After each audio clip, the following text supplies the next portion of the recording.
is for the way you look at me.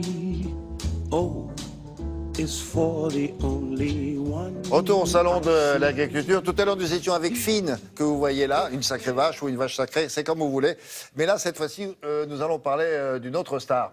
C'est la céréale française, s'il vous plaît, le blé français. Est-ce que, Isabelle, bonjour, est-ce que la France bonjour, est toujours parmi les plus grands pays producteurs de céréales au monde ?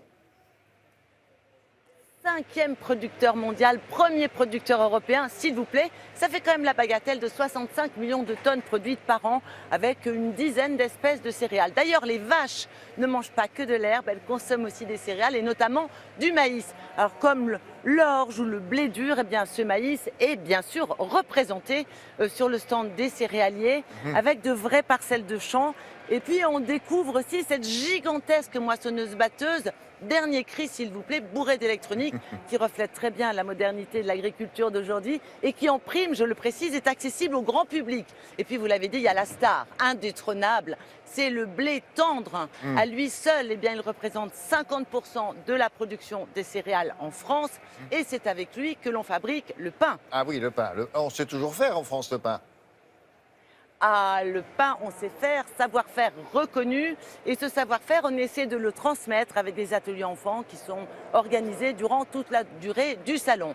Mais ce qu'il faut savoir aussi, c'est que nous savons produire un blé qui s'exporte bien. Il faut dire que, d'abord, on garantit la qualité sanitaire du grain. On offre un large choix de variétés, donc on répond aux attentes internationales pour fabriquer des pains étrangers. Résultat, deuxième exportateur mondial de céréales, s'il vous plaît, Cocorico. Alors maintenant, pour mieux connaître les spécificités des blés français, je vous propose d'aller visiter un moulin en Île-de-France où chaque année sont transformées 45 000 tonnes de blé. En quoi ? Bien en farine, étape incontournable pour fabriquer des produits alimentaires. Quelle diversité, quel process, quelle qualité, en un mot. Qu'est-ce qu'une bonne farine et qu'est-ce qu'un bon grain ? Regardez.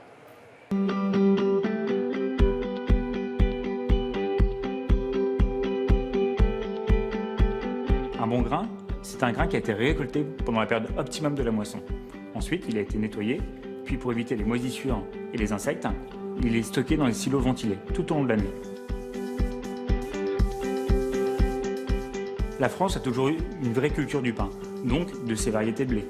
C'est pour cela que nous sommes reconnus à l'international pour nos qualités au niveau de la panification, nos qualités au niveau organoleptique et nos qualités en termes de couleur par exemple. Et c'est pour cela que les pays étrangers sont friands de notre blé pour qu'ils puissent essayer de reproduire au maximum nos baguettes françaises. Par exemple, les Japonais sont très friands de nos produits français, notamment de la baguette. Pour cela, ils importent de la farine, mais ils importent également les blés français, parce qu'avec leurs blés locaux, ils n'arrivent pas du tout à reproduire les qualités des farines françaises.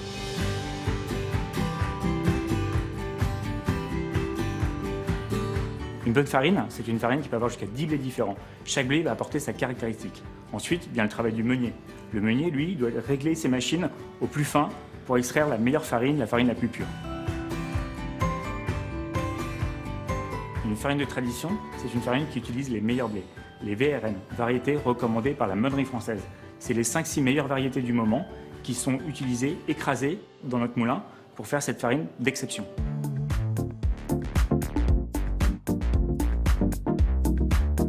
Nous élaborons une dizaine de farines différentes. Certaines pour nos clients artisans qui veulent des farines des meilleures qualités. D'autres farines sont destinées à l'exportation, des farines qui ont une bonne conservation pour traverser la mer, traverser les océans.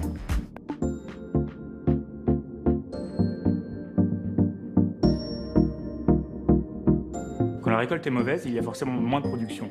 Mais toute la production n'est pas mauvaise. Nous sélectionnons les meilleurs grains pour notre moulin, pour le marché intérieur, mais par contre, mathématiquement, il y a moins de blé disponible pour l'export. Isabelle, je suppose que le premier débouché de la farine, c'est toujours la boulange.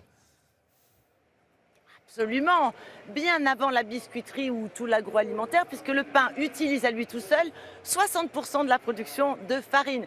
Il faut dire qu'avec environ une demi-baguette par jour et par habitant, c'est l'aliment le plus consommé en France. C'est pour ça que nous avons 35 000 boulangeries et c'est pour ça d'ailleurs que les céréaliers ont aussi installé un fournil sur leur stand avec des démonstrations de boulanger durant tout le salon. Alors voici justement quelques pains qui sortent de ce fournil. Ce sont des pains étrangers et fabriqués avec de la farine française. Ah. Alors, je vous propose par exemple une focaccia italienne. Vous voyez, c'est un pain aux herbes et à l'huile d'olive pour le moelleux. Et c'est un pain qui est réalisé avec un levain liquide pour une bonne conservation. Très bien ça. Ça, William, c'est une pita égyptienne. Vous savez, c'est un pain très fin qui est saisi à haute température sur une pierre chaude pour qu'il gonfle et pour qu'on puisse le garnir. Là, vous avez un pain marocain, le pain traditionnel à base de semoule de blé dur. Souvent, les Marocaines le font elles-mêmes et il paraît que c'est l'idéal pour saucer le tagine. Et puis enfin, voici un pain du sud de l'Espagne qui est un pain avec une mie très dense, un pain très ferme. Et vous voyez, les boulangers en profitent pour s'amuser à dessiner à la fourchette. Voilà, vous voyez que le choix est large. Vive le grain français. Vous les avez goûtés là? Alors, pas encore parce que je ne voulais pas les abîmer, vous voyez, mais ça ne va pas tarder. Ça ne va pas tarder. Je vous raconterai, si vous voulez, je vous les rapporte. Bah, pas tous, mais enfin oui, que pour goûter, on verra ça. Avec plaisir, merci. Vous saluerez toutes vos Le pain amies. marocain peut-être, vous verrez. Ouais, ou la focaccia là, italienne, pas mal ça. La focaccia. Ouais. Très bien, c'est Merci. parti. À tout de Allez. suite, William. À tout de suite.